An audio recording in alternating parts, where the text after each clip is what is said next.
I'd like to begin, first of all, please, by reading a few verses from the book of Nahum initially. Nahum chapter 3. Now, Nahum means comforted, comforted. Jesus lived in a village called Kafar Nahum,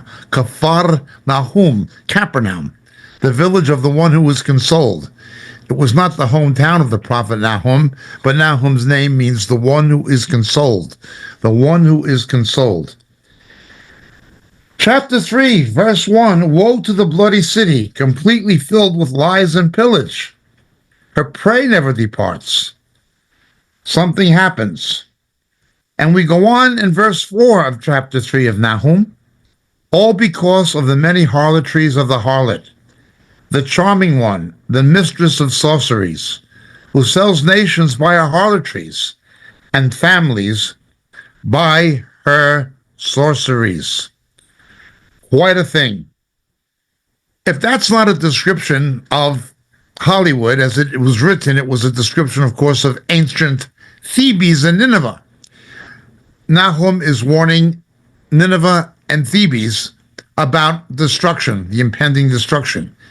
He was in a situation where the two rival powers were the Assyrians, whose capital was Thebes, and capital was Nineveh, and Thebes, today Karnak near Luxor, opposite the Valley of the Kings in Egypt, were the power on the west. So Israel was caught between these two powers, one on the east and one on the west, represented by their capitals, Thebes, today called Karnak, and very well excavated, and the place where Jonah would later testify and warn, where Jonah testified and warned, we're told, is Nineveh. This is Nahum. But the city he's prophesying about was the epicenter of immorality, and it exported immorality to other countries, to other empires, to other nations. I'm against you, declares the Lord of hosts. I will lift up your skirts over your face and show the nations your nakedness, and to the kingdoms your disgrace. I will throw filth on you and make you vile, and set you up as a spectacle. And it will come about that all who see you will say, Nineveh is devastated. Who will grieve for her? Who will I seek comforters for you? Now Nineveh did repent for a season under Jonah, but when they reverted to their ancient ways, the Assyrian Empire was destroyed to be replaced by Babylon. And the warnings to Thebes. In any event, it was a place that was under a demonic control. It was rife with the occult, and it was exporting immorality to the other countries of the Middle East, the other empires of the ancient world. It was the epicenter of these things. And Nahum is prophesying to it and about it. And a destruction would come. These same destructions that we saw in Nineveh and Thebes would come to the successor of Nineveh, to Babylon. Jeremiah 51 deals about the destruction of Babylon, who succeeded it. But then ultimately these destructions come to Jerusalem when it becomes an immoral city. And the same theme is picked up by Jeremiah the prophet in the book of Lamentations. They reject Jeremiah, they reject his warnings. Much the same as the warnings of Jonah were forgotten and the warnings of Nahum were rejected, then God's own people in Judah rejected the warnings of Jeremiah. And he weeps over Jerusalem. It was destroyed. This was an Old Testament prequel of what would happen in Matthew 23 when Jesus, foreseeing the events of 70 AD, predicted by the prophet Daniel that Jerusalem would be destroyed, Jesus wept over Jerusalem. Yerushalayim, Yerushalayim. He saw what was going to happen. Jeremiah is a foreshadow of Christ. Jeremiah is actually called the lamb led to slaughter, like Jesus is. And the destruction of Jerusalem that happened in Jeremiah's day at 585 BC would be replayed in 70 AD. As Jeremiah was rejected, Jesus was rejected. And both temples were destroyed the same day of the calendar year, Tisha B'Av, roughly the 9th of August. The Babylonians destroying the first, the Romans destroying the second. But in Lamentations, which is called Echa, it's a scroll called Echa, read on Tisha B'Av to this day in Jewish synagogues. Jeremiah writes, "How lonely sits the city that was filled with people. She's become like a widow who was once great among the nations. She who was a princess among the provinces has become a forced laborer. She weeps bitterly in the night, and her tears are on her cheeks. She has none to comfort her. Among all her lovers, all her friends have dealt treacherously with her. They've become her enemies." In the salubrious neighborhoods of the film industry that are residential to the west and north of Hollywood, you have Beverly Hills, Holmby Hills, Bel Air, and proceeding west, you come to a high area known as Pacific Palisades, where you have these rather salubrious mansions with views of the Pacific Ocean from above that. And down from there is the Malibu coast, 26 miles of beachfront, which may be the highest priced oceanfront property in the world. The Hollywood elite have sometimes their main homes, but would also have their beach homes. They may have an additional home in Holmby Hills or in the Hollywood Hills or Beverly Hills or in Bel Air, but then they would have a beach house in Malibu. And it's incredibly, incredibly beautiful, overlooked by Pacific Grove. This is the epicenter of the Hollywood elite. Now, Hollywood, the film industry, is there, but also not far away. It's gone down now a lot because of internet and certain other things. The pornography hub that used to be in Scandinavia moved to the Hollywood area to a place called Chatsworth, where America became possibly the biggest pornography producing center of this kind of adult entertainment, if you want to call it that, in the world. The numbers of websites and viewerships for pornography that was produced in Chatsworth were incredible. Now, there were other places where it was coming from, but Chatsworth became the biggest. Again, this is an area in Greater Los Angeles. If you've never been to Los Angeles and Hollywood, let me explain it to you. It is a basin, It has a natural greenbelt comprised of mountains. The San Gabriel Mountains, Santa Ana Mountains, some of the Sierra Madre Mountains, they surround Los Angeles. To the south is Orange County, where Disneyland is and things like that. But LA is largely a basin. Now, this basin has a problem because of the amount of automobile traffic. It can look in the summer especially like a huge atmospheric titration. Yellow and brown and ugly black smog, not smoke, smog. And it's contained, it's held in the basin. Fortunately, there are these windstorms that come down through the ravines and the surrounding mountains and disperse this concentration of pollutants and emissions and push them out into the Pacific where they're absorbed. Okay, there is that.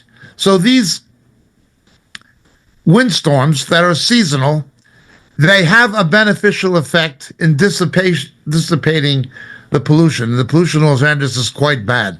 Now, that's true of many cities, of course, but because of the basin effect, geophysically and geologically, Los Angeles is really bad. It's really bad. It's contained. It doesn't blow away as easily as it might in a windy city like Chicago. They're dependent on these windstorms that come through the ravines of the mountains to get rid of the pollution. That is a positive effect when these windstorms eventually come. But there's a negative side. Anyway, this basin is divided between north and south by the Hollywood Hills. On the north of the Hollywood Hills is the San Fernando Valley. The San Fernando Valley. San Fernando Valley is on the Burbank and Studio City, and you'll find Disney and ABC and near where I am at the moment, North Hollywood, Burbank, Hollywood Burbank Airport, but major studios. The Tonight Show in America and NBC and ABC and Disney and all these things and other things are actually in the valley. They call it Hollywood, but the actual studio facilities, most of them are in the valley, not all of them. Some are actually in Hollywood, like Paramount and Fox and things like this.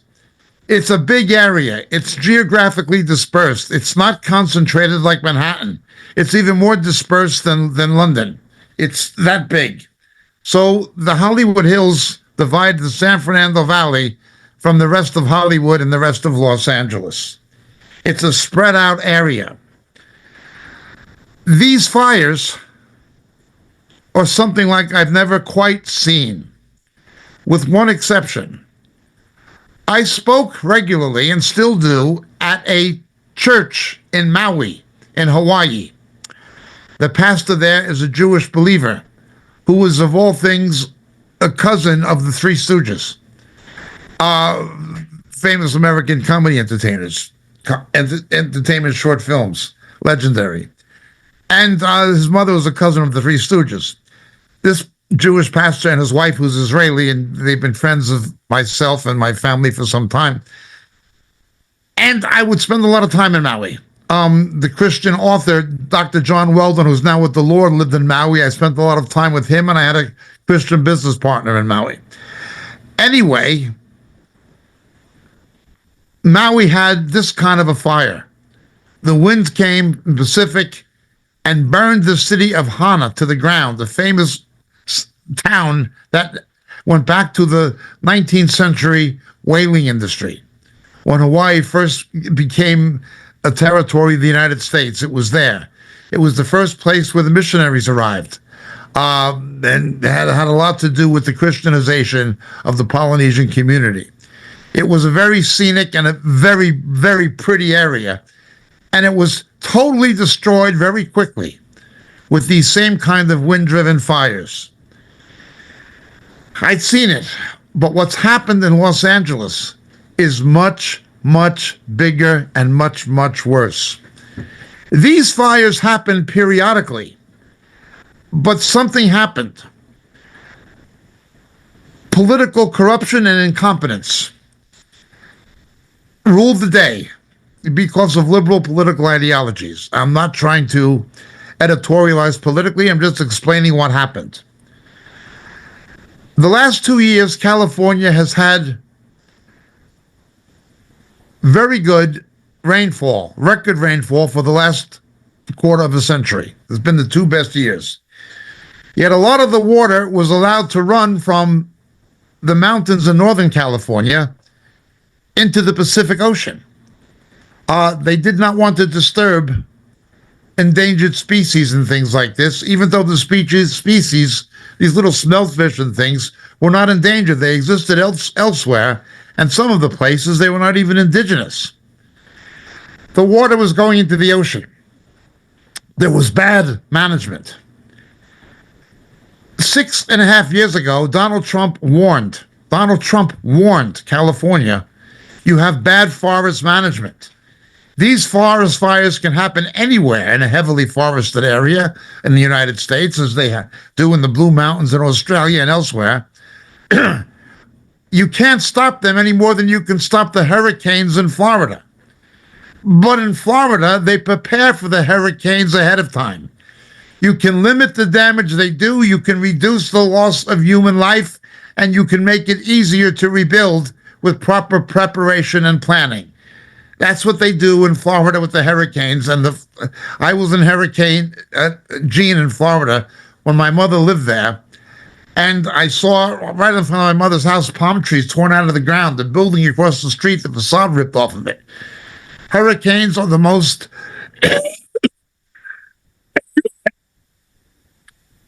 powerful natural disastrous storms in the world. It's unbelievable, the velocity of the wind in a hurricane and the torrential rain and what they do. It's sort of like having if you've never been in a real hurricane, it's sort of like having a tornado in the middle of a very heavy rainstorm. It's incredible. And the damage they can do. Yet, they rebuild quickly. They limit human loss in Florida. And there's been some very bad hurricanes, particularly this year.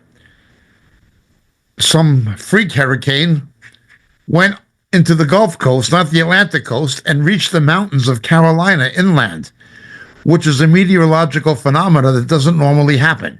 But it did happen this past hurricane season. Nonetheless, you can't prevent these things, but you can plan for them.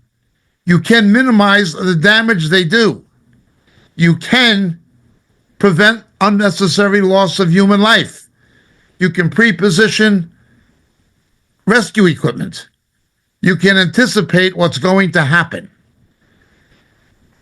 as takes place in Florida, and as takes place in many places of the United States. It's still heavily forested. When William Penn came from England and founded the state of Pennsylvania, it was called Pennsylvania, Penn's Woody Land. Penn's Woody Land. Well, Pennsylvania, now in the 21st century, is still saturated with big forests. Big forests. Not Philadelphia or Pittsburgh or the cities or the Lehigh Valley, but the rest of Pennsylvania is saturated with forest land. It really is. You've got a farming belt in the Pennsylvania Dutch country. There are places that are not forested that heavily, but most of the state has big forests to this day, the same as it was in the 17th century. Yet, it's managed. Federal parks, national parks, it's managed. They build fire trails. These fire trails have a purpose, not only to evacuate people in a fire or to move firefighting equipment into the depths of a forest, but they create a natural gap that when a forest fire comes, it runs out of trees to burn. There's an open space, and the trees can't burn any further because there's no trees. They've been sold for timber, and a road has been put in, and a space has been created. Additionally, they remove the underbrush and dead wood. The fires happen. You're not going to stop them. They can be caused by lightning. They're part of a natural meteorological cycle and phenomena. You're never going to stop them. The same as a hurricane. It's a natural force that can't be stopped, even if it's not caused by an arsonist or an accident. They're going to happen. But you can anticipate them and manage them with proper preparation.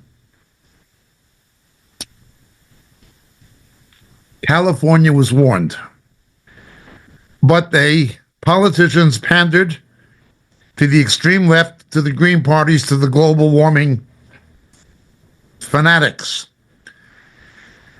Well, meteorology says that if global warming or if increased temperatures are going to cause fires in a drought, that'll happen, but it will prevent the fires from being wind-driven. The increased temperature and that kind of environment prevents wind concentrations coming through the ravines the way they did this past week in Los Angeles. Yet, despite that being a scientific fact, the science is ignored in favor of the narrative. And left-wing politicians were blaming global warming, when in fact, if global warming was a factor, it wouldn't have happened because the winds would not have reached 100 miles an hour. Normally, in these forest fires, the forest burns up. There's more houses and roads down, more green belt up. The fires burn up. This time, the fires burned from up to down. It went the opposite direction. And people found out what's happening. The governor of California ignored these warnings. The people continued to pander to the extreme green left, doing more damage to the environment and creating more CO2 emission than ever would have happened had they practiced responsible forest fire management. But then other things were found out. Under the Biden administration, the state of California, being Democrat, being a blue state, sent firefighting equipment to the Ukraine, leaving itself with a shortage. Not only that, but a lot of fire engines, over 100 in Los Angeles, were in repair yards.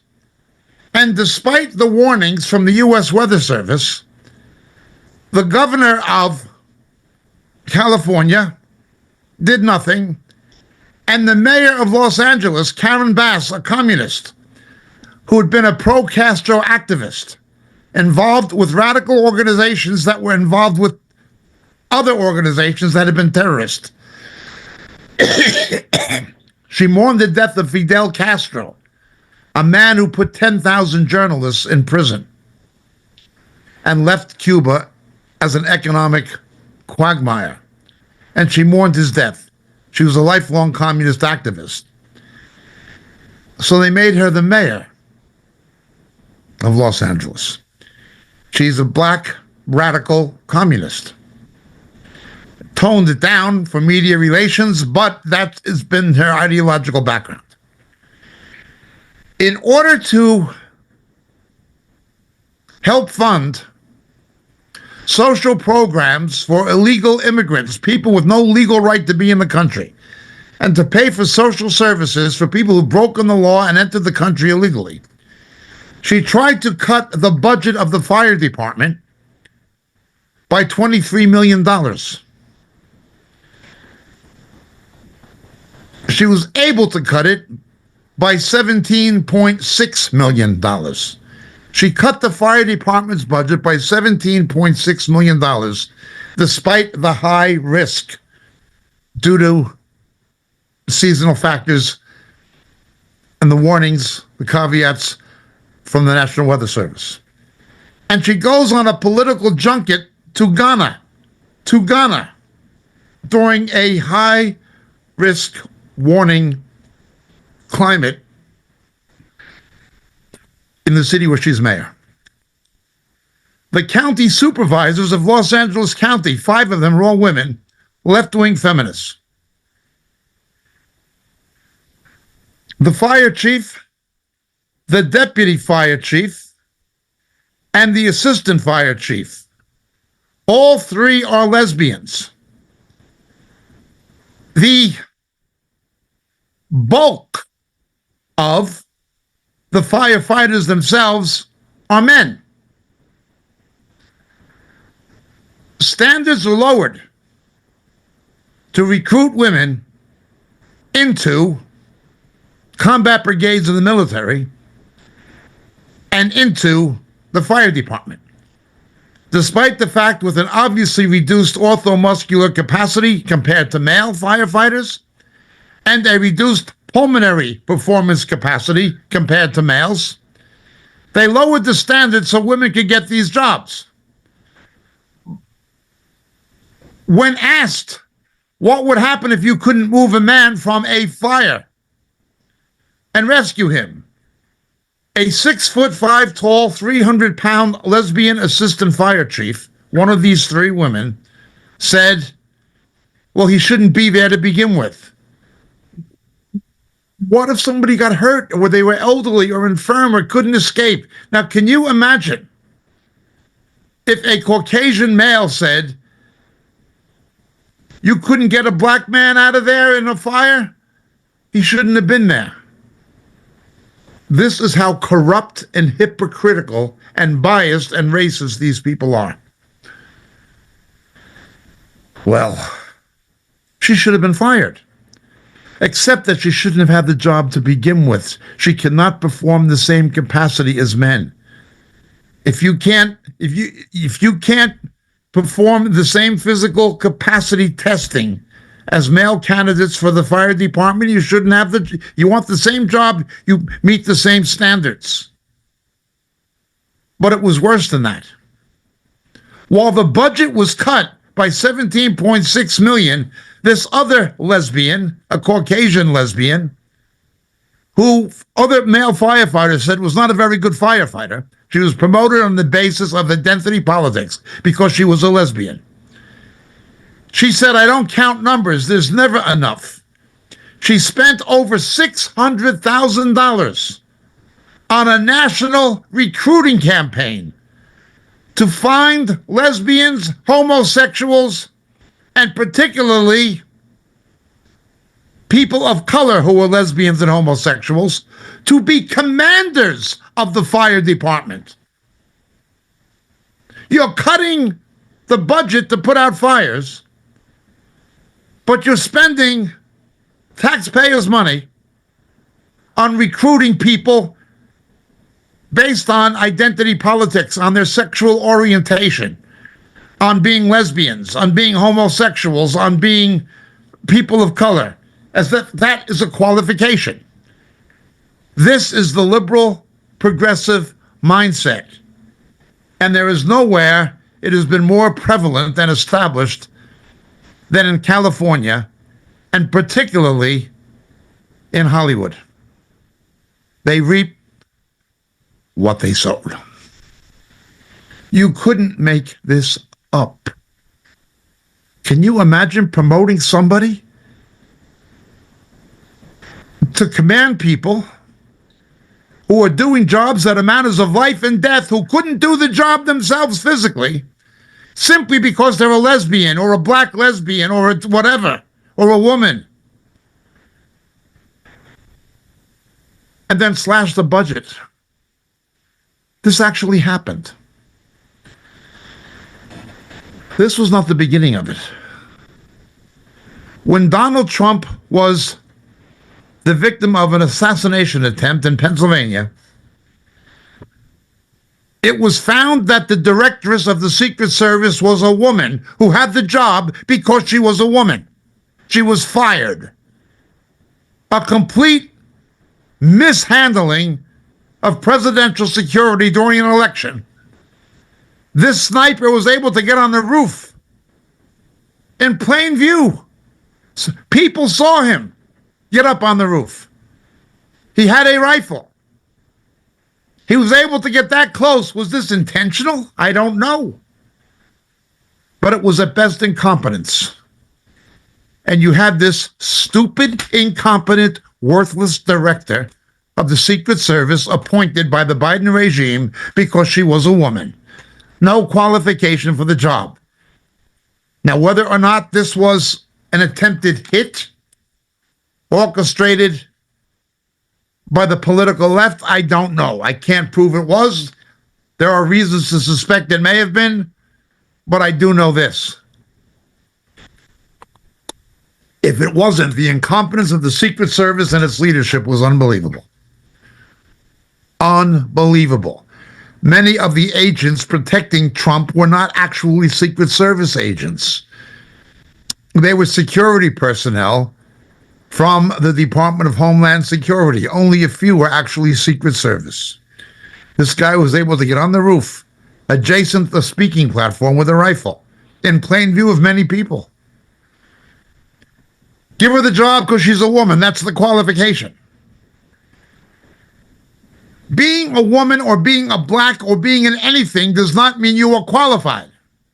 They call this DEI, equity. They don't mean equal opportunity. They mean equity of outcome. We have to have a certain amount of lesbians and a certain amount of Hispanic lesbians. Now, I have no problem with a woman having a job if she's able to do it.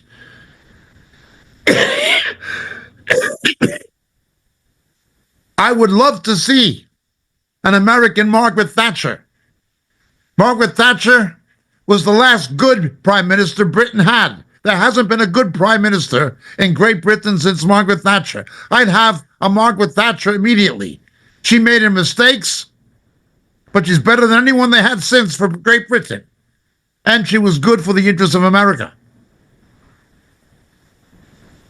I'm not a misogynist. I don't say there are not women who can't do these jobs. There are women who can.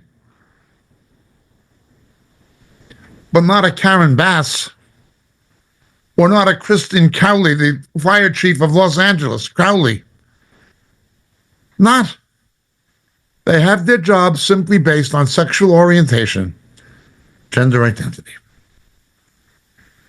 Well, the week before the fires, New Orleans. Terrorist attack.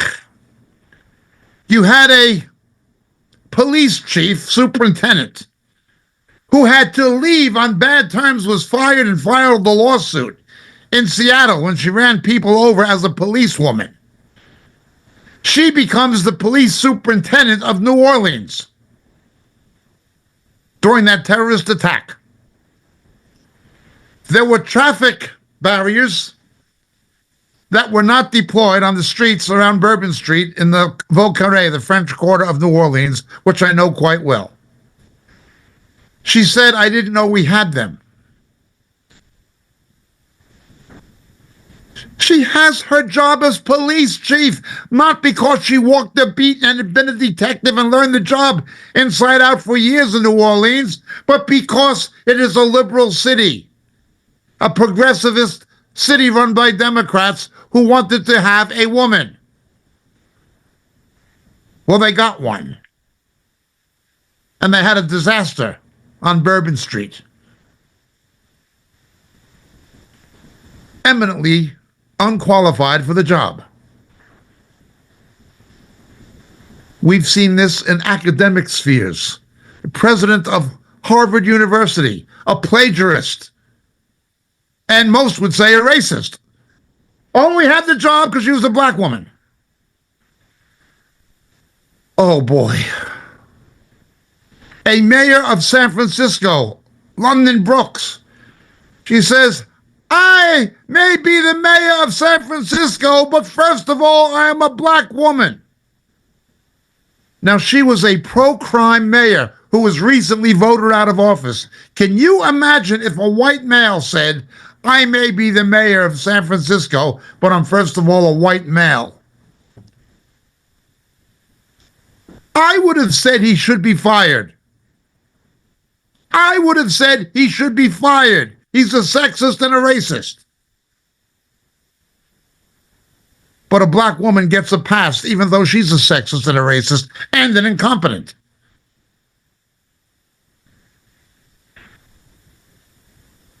Well, the cows have wandered off. The cows of Bashan, as the scriptures would describe them.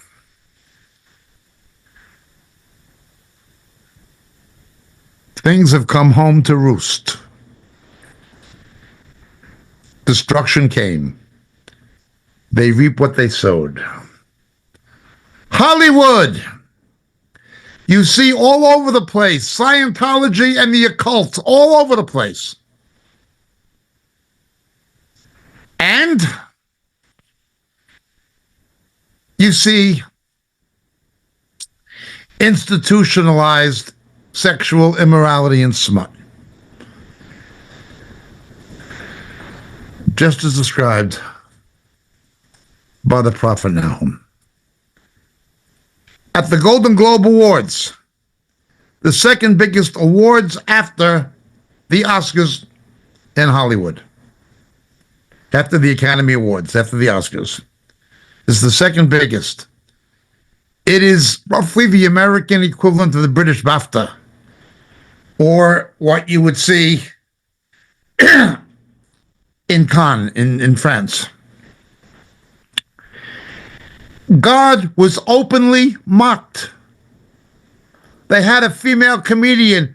We openly have favorable mention of parents and of filming crews and producers. They're all getting 13 mentions and 3 mentions and 5 mentions. But God Almighty, the author, the creator of the universe, doesn't get even 1. And they all laughed and clapped. She didn't say it as a commentary on the spiritual bankruptcy of the industry. She said it as a joke. Well, God will not be mocked. God will not be mocked. And he wasn't. That city, woe to the bloody city, said Nahum. Whoa. It's bad, and the fires are still burning. I arrived from Nashville, Tennessee into Los Angeles at just about precisely 10 a.m. Just as my plane touched down,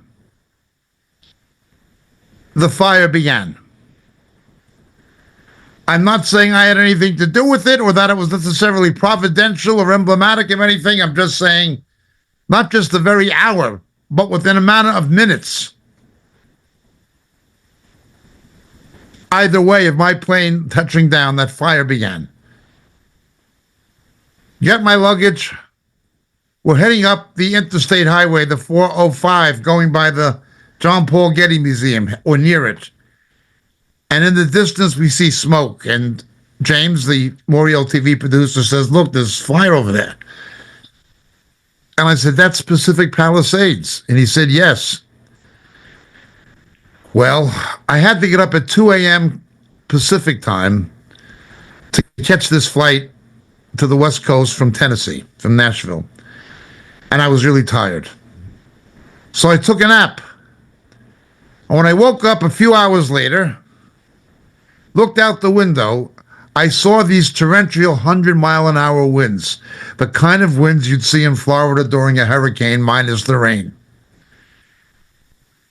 Tree branches, palm branches blowing down the street.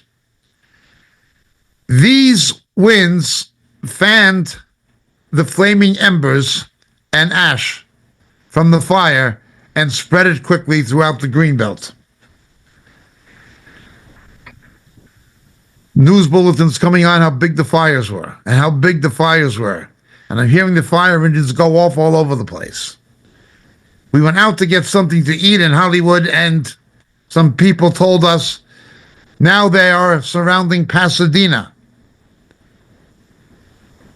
Oh boy, this is big and getting bigger.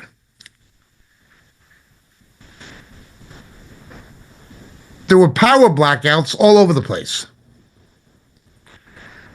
And the streetlight system, the semaphores, had their own separate electrical grid to empower the streetlights and emergency communications. That went out, causing traffic jams and congestion at every junction, every summit, every intersection. The traffic was jammed up because the streetlights weren't working. This made a mess where fire engines and ambulances couldn't get through very easily because the traffic was jammed up because the streetlights weren't working because the electricity was knocked out because of the fire. Everything that could go wrong. We later found out that the Los Angeles Fire Department was short of firefighters because so many of them refused to get vaccinated for COVID.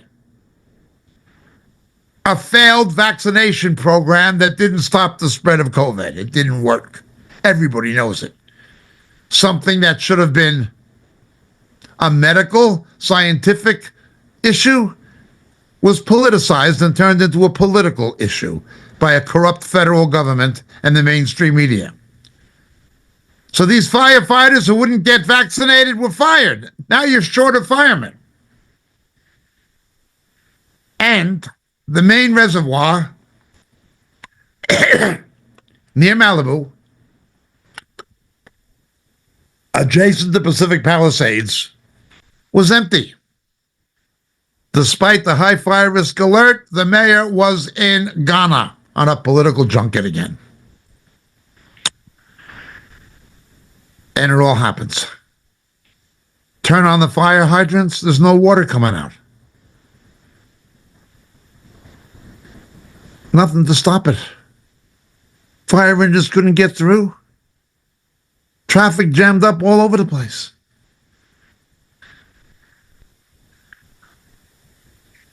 We get the beep alert to evacuate, stand by to evacuate. So we didn't know if I would have to evacuate or not. But I'm standing by. Go to sleep, wake up, look out the window, and I see about 8 miles from me, huge flames and a lot of smoke. I can see the fire just burning out of control. Nobody doing anything about it. You can hear the fire engines going, trying to get through the traffic. The street lights still knocked out. It was just a mess. It would remind me of what you would read in Josephus in Wars of the Jews of what happened to Jerusalem in 70 AD. And this went on and on and on. 1 day, 2 days, 3 days. By the 4th day, the winds begin to recede, but not completely, but they're still burning, and there's still fires at this moment. Although most of them are contained, the damage has been phenomenal. I'm not coming to you from Los Angeles. I'm not coming to you from Hollywood. I'm coming to you from what's left of it. The fires, instead of burning up the mountain, they burned down all the way to the beach. One home after another, miles of some of the most expensive residential real estate on the face of the earth.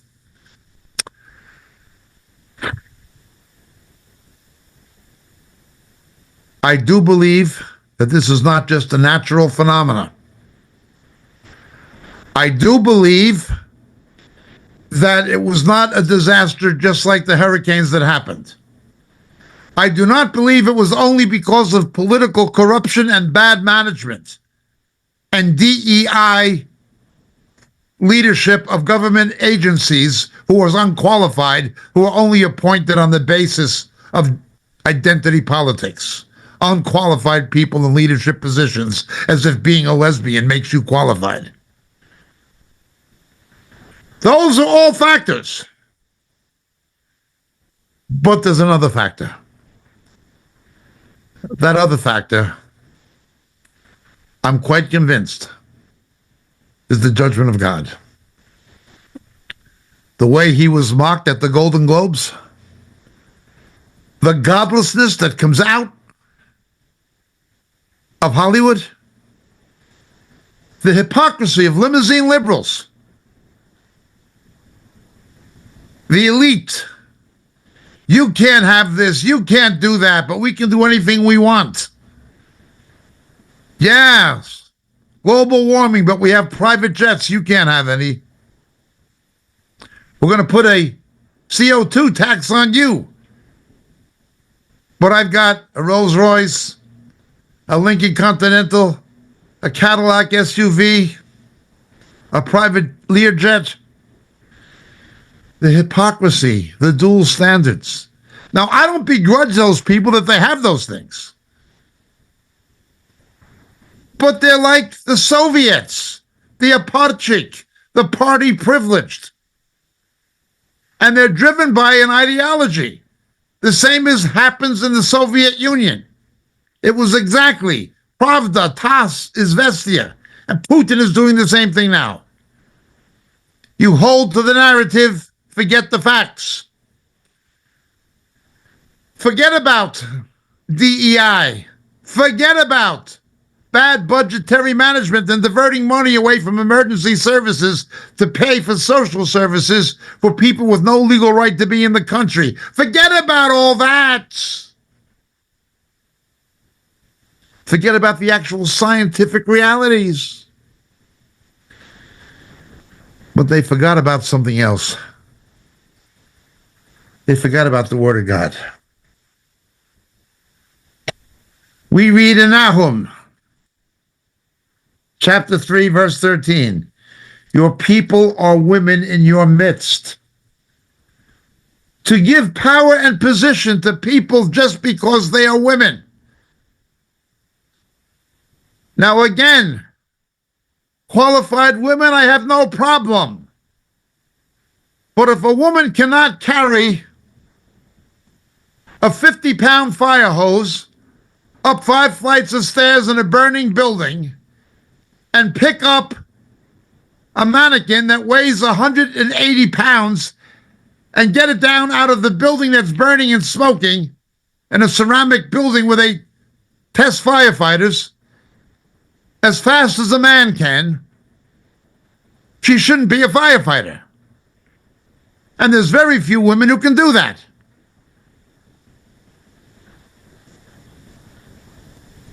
But being a woman or being a minority or being a lesbian, that's a qualification in itself, not only to be a firefighter, but to be a fire chief. This is sick. I find it very disturbing. However, judgment begins in the house of God. There's something more sick and disgusting and perverted in Los Angeles than what happens in the sphere of secular politics and its corruption. Something more incompetent than the incompetence we see in the emergency services.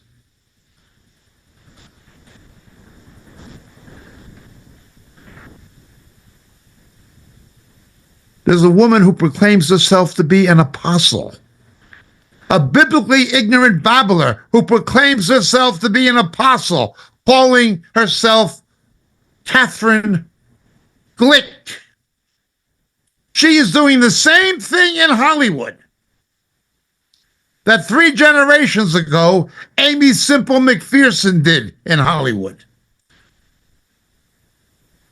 Your men are like women. Biblical leadership is supposed to be male. This woman is running wild, calling herself an apostle, teaching crazy doctrines, misleading, naive, undiscerning, biblically ignorant, and gullible Christians. And she's not the only one. I remember Cindy Jacobs giving her false prophecies about Zimbabwe. I remember Paula Whites walking hand in hand with Benny Hinn when he was married to Susan Hinn the first time, walking down Via Venuto in Rome. The married man. I remember Beth Moore on a platform with, of all people,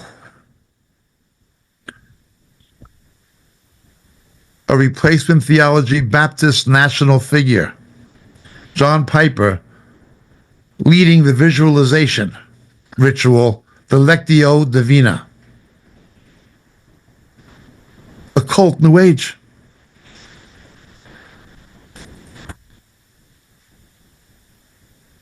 Your men are like women.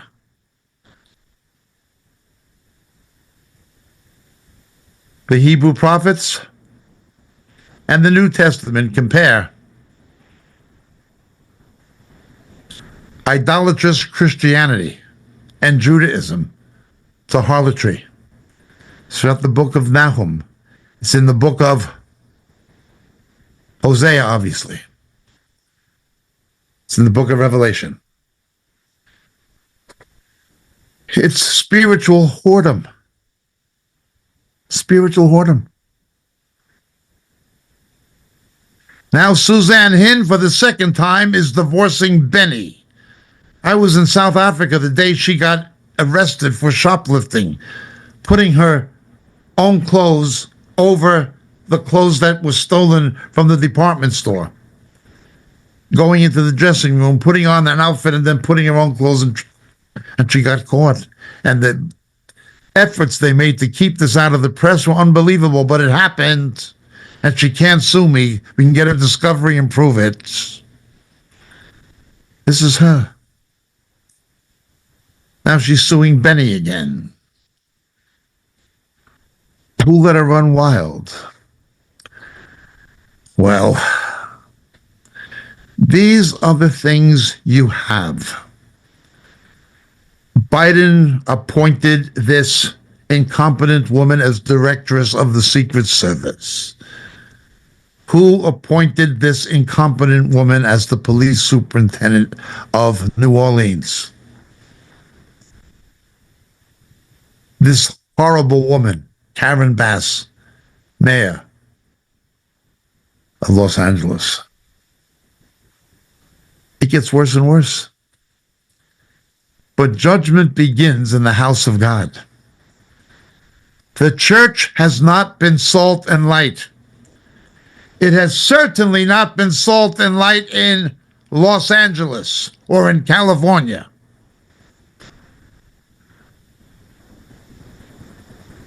What happened in the society is a reflection of what happens in the church. We're not salt and light. The ruination that is coming to churches and denominations. The Crystal Cathedral is gone, thankfully. But why? Why?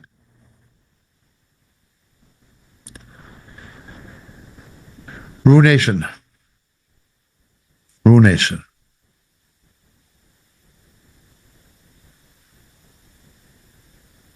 I take no delight in these things. Jesus wept over Jerusalem. Jeremiah wept over Jerusalem. Nahum took no joy in what he saw was befalling Nineveh and Thebes. I take no joys, and I told you so's. It's not I told you so, it's what the Word of God said. And others have been warning. Dave Hunt warned for years. He warned for years, only to be rejected by most of them. Clifford Hill warned in England. Stephen Gardner warned in England. Roger Oakland warned in America. Others have warned. I'm only one of many. I'm a fairly minor player on the team. But those brothers who stood next to me and went before me were right. And there were sisters. There were women. Carol Matriciano, God bless her. She told the truth. She tried to warn. Tried to. And she was only one of many. I tried to warn.